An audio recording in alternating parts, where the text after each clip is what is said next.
Bonjour à toutes et à tous, j'ai l'immense plaisir de vous retrouver sur ma chaîne Booktube d'encre et de papier. J'espère sincèrement que vous allez bien, que vous avez le moral, que vous êtes en bonne santé. Pour ma part, je vais être honnête, en ce moment c'est un petit peu compliqué parce que je n'ai pas encore eu l'occasion de vous le dire, mais je suis désormais enceinte de 4 mois et demi et j'attends mon deuxième enfant et j'en suis ravie. Malheureusement, je rencontre quelques soucis de santé un petit peu compliqués qui me mènent la vie assez dure. Et du coup, je n'arrive pas forcément à tourner comme je le voudrais. Mais bon, si vous voyez cette vidéo en ce vendredi 29 janvier, c'est que finalement, je ne vais pas si mal. Je tenais vraiment à vous faire cette vidéo puisqu'il s'agit de mes achats livresques, mes achats récents que j'ai fait durant le mois de janvier, mais également de vous présenter les cadeaux que le gentil Papa Noël m'a offert fin décembre dernier. Surtout, profitez bien de ce book haul parce que je préfère vous prévenir tout de suite, il n'y en aura pas normalement au mois de février si j'arrive à atteindre mes objectifs, car j'ai décidé de participer au challenge qui s'appelle Février Tapal, qui est un challenge qui est proposé par la chaîne Booktube de Alex Bookin en Prada. Et un des principes de ce challenge, c'est de faire 0 achat de livres durant le mois de février, car c'est le mois le plus court de l'année. Mais je vous reparlerai de tout ça dans une autre vidéo. Là, ce que je vous propose, c'est de commencer ce book haul tout de suite. Donc, c'est parti.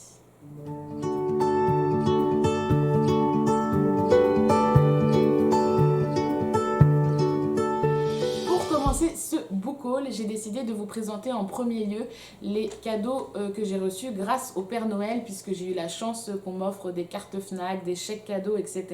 Notamment de la part de ma belle-mère et de mes grands-parents que je remercie infiniment. D'ailleurs, si vous passez par là tous les trois, je vous fais d'énormes bisous. Parmi les cadeaux que je me suis acheté grâce au Papa Noël, j'ai acheté Sauveur et Fils saison 1 ou tome 1 si vous préférez. C'est écrit par Marie-Aude Muraille, qui est quand même pas n'importe quelle autrice, et c'est aux éditions Medium Plus à l'École des loisirs. J'ai refusé de relire la 4e de couverture, mais j'ai vu passer ce livre à droite, à gauche. Je sais juste que voilà, c'est l'histoire d'un psychologue qui s'occupe d'enfants qui vont mal dans leur vie, qui sont mal dans leur pompe, certains s'automutilent, d'autres rencontrent des problèmes familiaux, etc. Et il va essayer de les aider, et en les aidant, il va se rendre compte que lui-même a des problèmes relationnels avec son propre fils, je crois, suite au décès de sa femme dans un accident de voiture. Donc voilà, ça a l'air très lourd comme ça, comme résumé, mais il paraît que c'est un livre qui est assez frais, qui est assez léger, qui fait du bien, et je crois qu'il y a déjà 2 autres tomes qui sont sortis. Et puis j'adore la première de couverture, je sais pas quel est le rapport, je verrai en lisant l'histoire, mais ce petit hamster dans sa baignoire bleue là, il m'a fait complètement craquer, surtout que j'ai eu du mal à me le procurer en grand format, mais je le voulais pas en poche, je trouvais que le grand format était beaucoup plus beau, c'était mon petit caprice de Noël, donc je reviendrai vers vous quand j'aurai lu ce livre-ci. Le deuxième livre que j'ai reçu à Noël s'appelle Tout va bien. Il a été écrit par Nina Lacour et c'est aux éditions Hugo New Way. Clairement, c'est Stéphanie de la chaîne Pikiti Bookin, pour ne pas changer, et Audrey de la chaîne Le Souffle des mots qui m'ont donné envie de lire ce livre parce qu'elles avaient des retours plutôt très positifs sur ce livre. Je connais pas l'histoire en détail, je sais juste que voilà, c'est l'histoire d'une jeune fille qui s'appelle Marine, qui était très très proche de sa meilleure amie, qui du jour au lendemain, suite à un drame, est partie de la ville où elle vivait. Et puis, des années plus tard, elle revient dans cette ville et elle n'a jamais donné de nouvelles à sa meilleure amie. Et du coup, elle lui doit des explications et elles vont, du coup, je suppose, se recroiser et va s'en suivre, je suppose, tout un tas de choses. Mais je n'en sais pas plus. Pour le coup, ce sera vraiment la découverte. Donc, on verra bien. C'est la surprise. Le troisième livre pour lequel j'ai craqué grâce au Papa Noël, on l'a vu passer partout. Clairement, je suis un mouton, il n'y a pas photo. Mais vraiment, j'en pouvais plus. Il y a eu tellement de bons retours que je me suis dit, bon, allez, c'est parti, je me le procure. Il s'agit bien entendu du Bleu de Thémo de Kat Crowley aux éditions Pocket Jeunesse. Pour la petite histoire, clairement, c'est un peu comme dans l'histoire précédente. C'est une jeune fille qui est amie avec un jeune homme, voire plus si affinité, je sais pas trop. Suite à un drame, elle disparaît de sa ville natale pendant quelques années, puis elle revient y vivre plus tard. Elle se met à travailler dans une librairie et il se trouve que les propriétaires de la librairie, bah, c'est les parents du jeune homme dont elle était l'amie. Donc ils vont être amenés à se recroiser et visiblement ils vont décider de communiquer à travers les livres en se laissant des petits mots dans les livres ou je sais pas, des messages secrets. Je sais pas trop comment ça fonctionne, mais je trouve l'idée super originale. Moi ça me plaît beaucoup, ce livre m'intrigue vraiment et je suis vraiment impatiente de le découvrir. Je pense qu'il fera pas très long feu dans ma pile à lire. Le quatrième livre que j'ai reçu à Noël, je n'ai pas pu m'en empêcher. Il s'agit d'un Colleen Hoover. Clairement, pour ceux qui ne le sauraient pas, j'ai eu un gros coup de cœur pour son livre Jamais plus que j'ai présenté dans mon update lecture dans ma vidéo de la semaine dernière. Je ne connaissais pas du tout cette autrice, mais j'ai adoré sa romance Jamais plus. Donc forcément, j'avais envie de découvrir d'autres œuvres de sa plume. Du coup, je me suis procuré à première vue aux éditions Hugo Romance. Alors déjà j'aime beaucoup la première de couverture, cette espèce de couture avec des épingles, voilà, on sent que voilà, l'amour c'est compliqué, que c'est quelque chose qu'on met du temps à tricoter entre guillemets. Je n'ai pas relu la quatrième de couverture de cette romance, mais je suis impatiente de la lire. Je me souviens juste que c'est l'histoire d'une jeune fille qui s'appelle Merit Voss, je crois, qui est un peu spéciale, qui achète des trophées dans des brocantes, alors que c'est pas elle qui a gagné les trophées, c'est d'autres gens qui ont eu des performances. Enfin, je sais pas trop, c'est un peu flou pour moi. Voilà, elle va entamer une histoire d'amour avec un jeune homme, visiblement. Mais ce qui m'intrigue le plus, c'est son histoire familiale, où visiblement elle s'entend pas bien avec ses frères et sœurs, où il y a des secrets un peu flous, etc. Mais j'ai pas envie d'en savoir plus, j'ai juste envie de me replonger dans la plume de Colleen Hoover, en espérant que je serai aussi comblée qu'avec le dernier livre que j'ai lu de sa plume. Sincèrement, je suis impatiente.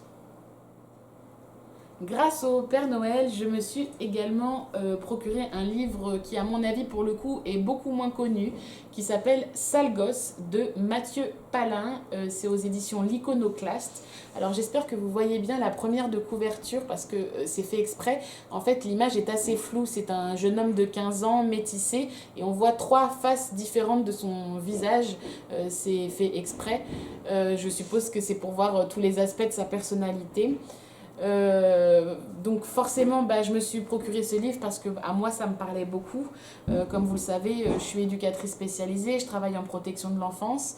Et là, ça raconte l'histoire d'un jeune homme qui s'appelle Wilfried, qui a 15 ans, qui est placé dans une famille d'accueil visiblement aimante. Il est passionné de foot, c'est un peu ce qui le maintient droit et sur les rails dans sa vie. Et puis il va faire une connerie, une bêtise, je crois qu'il va se battre, voilà, bref, il va se faire virer de son club de foot. Et du coup, tout va partir en vrille. Et il y a une éducatrice de la PJJ, donc de la police judiciaire de la jeunesse, qui va tout faire pour lui venir en aide et pour le sortir de cette galère et de ce cercle vicieux dans lequel il va entrer, pour essayer de le remettre sur les rails et de lui offrir les meilleures possibilités d'avenir pour lui. Donc forcément ça me parle beaucoup. Je sais pas si ça va me plaire parce que je sais que c'est le premier roman de Mathieu Palin, mais voilà, je suis quand même curieuse de le découvrir, surtout qu'en ce moment on parle quand même beaucoup des enfants placés en France. Il faut savoir qu'en France aujourd'hui il y a 360 000 enfants qui sont placés soit dans des familles d'accueil, soit dans des hôtels dégradés, soit dans des foyers éducatifs. D'ailleurs, il y a eu un reportage récemment sur France 3 le mercredi 27 janvier, là récemment, que vous pouvez aller voir en replay, qui parle très bien de la situation et du manque de moyens en France et qui demande des comptes à la République, mais également au département qui gère le placement des enfants de l'aide sociale à l'enfance. Voilà, en tout cas, moi ça me parlait. Pour le coup, c'est un livre dont on ne parle pas beaucoup. J'espère que ça va me plaire, mais j'aimerais vraiment avoir l'occasion de revenir vous en parler, en espérant que je ne serai pas déçue. Le dernier livre qui m'a été offert à Noël cette année, il s'agit de Lune ardente de Morgane Rugraff aux éditions Plume Blanche. Clairement, je l'ai vu passer sur la chaîne Booktube de Vibration littéraire. Je vous mettrai le lien en barre d'infos. Elle m'a donné super envie de le lire, clairement. Si je me souviens bien, c'est une histoire de fantaisie. C'est 2 clans qui s'opposent, qui se font la guerre. et il y en a un qui est en train de perdre cette guerre. Et du coup, le clan qui est dominé, la princesse va décider de s'offrir en mariage au prince du clan adverse pour essayer d'apaiser les choses. Et va s'en suivre derrière tout un tas d'aventures rocambolesques, d'épopées, d'intrigues. Je sais pas trop en fait, mais c'est juste que ça m'a donné super envie. Je trouve le livre hyper joli. Voilà. Pour le coup, j'en sais pas grand chose, mais ce livre m'intrigue, ce livre m'attire. Donc on verra bien. Et puis c'est que le tome 1, donc je suppose qu'il y aura une suite. Et il est quand même assez épais. Donc voilà, j'espère qu'il tiendra sa promesse parce qu'en tout cas, il fait super envie. Comme vous avez pu le voir, le Père Noël m'a plutôt bien gâté cette année avec les 6 livres que je viens de vous présenter. Je m'en suis procuré 4 autres par mes propres moyens. Donc 4 achats pour le mois de janvier, c'est plutôt raisonnable et je vais vous les présenter tout de suite. Après, ça fait un total de 10 nouveaux livres dans ma pile à lire et ça, c'est pas tout à fait raisonnable parce que j'ai pas tout à fait lu 10 livres ce mois-ci. Mais bon, j'ai fait pire, voilà, je m'améliore. 4 achats, mon banquier sera plutôt content. Donc le premier livre que j'ai acheté cette année, il s'agit d'un manga, il s'agit de Orange, le tome 2, écrit par Ichigo Takano aux éditions Akata. Je vous ai présenté cette saga dans ma toute première vidéo de l'année 2021, dans ma pile à lire 2021, puisque je vous ai présenté le tome 1. Je vous mettrai d'ailleurs le lien grâce au petit i si vous voulez en connaître plus sur cette histoire. Mais j'ai décidé d'acheter le tome 2 parce que je m'apprête à lire le tome 1 très prochainement au mois de février. Donc je me suis dit que comme ça, si l'histoire me plaisait, j'enchaînerai dans la foulée avec le tome 2. Ensuite, ce mois-ci, je me suis également procuré un graphique. C'est un tome 6, ça s'appelle Les Enfants de la Résistance. Ce tome 6 s'appelle Désobéir, c'est aux éditions Le Lombard et c'est écrit par Benoît Hers et Vincent Dugommier. Je ne sais pas si je vous ai déjà parlé de cette saga, mais vraiment, je l'adore. J'avais eu un coup de cœur. Le tome 6 vient juste de sortir, c'est pour ça que je viens de me le procurer. Mais ça fait très longtemps que je ne me suis pas replongée dans cette histoire, donc je pense que je vais prendre le temps de relire les 5 premiers tomes avant de me plonger dans ce nouveau tome, dans ce tome 6. Pour la petite histoire, c'est pendant la Seconde Guerre mondiale, des enfants français qui décident de créer leur propre club, leur propre petite team pour faire partie de la résistance et saboter les plans des Allemands autour d'eux. Voilà, et moi j'aime beaucoup cette histoire parce que à la fois on tombe pas dans un truc dramaturgique, terrible, voilà, ça reste une BD, ça reste un peu léger et en même temps c'est un roman historique vrai quoi, ça raconte vraiment ce qui s'est passé, ce qu'ont vécu certains de nos ancêtres et il y a eu pendant la Seconde Guerre mondiale des jeunes enfants qui ont vraiment participé au travail de la résistance. Et voilà, je trouve que c'est extrêmement bien fait. En tout cas, moi, j'adore. Et si vous ne connaissez pas cette saga, je vous conseille. Elle vaut le détour. Vraiment, allez-y, foncez. L'avant-dernier livre que je me suis procuré au mois de janvier, c'est aux éditions Sarbacane. Il s'agit de Âge tendre de Clémentine Beauvais. Et une fois de plus, c'est Audrey de la chaîne Le Souffle des mots qui m'a donné envie de me le procurer. Voilà, alors premièrement parce que j'avais jamais lu du Clémentine Beauvais, c'est vrai que j'ai réalisé que c'était une autrice qui commençait à être drôlement connue et que j'avais jamais eu l'occasion de lire une de ses œuvres et surtout parce que Audrey du Souffle des mots m'a vraiment donné envie de le lire. Puisque la loi a changé, la présidente de la République a décidé que désormais les jeunes qui sont en 3e, je crois, doivent absolument faire un stage, oui c'est ça, une année de service civique quelque part en France. Et il y a un jeune homme, Valentin Lemonnier, qui va pas être envoyé là du tout où il avait prévu d'aller pour son service civique et il va se retrouver, je crois, dans le Nord-Pas-de-Calais ou quelque chose comme ça, dans un centre avec des personnes âgées qui ont Alzheimer et qui du coup sont en mauvaise santé et n'ont pas toute leur tête, pas tous leurs souvenirs.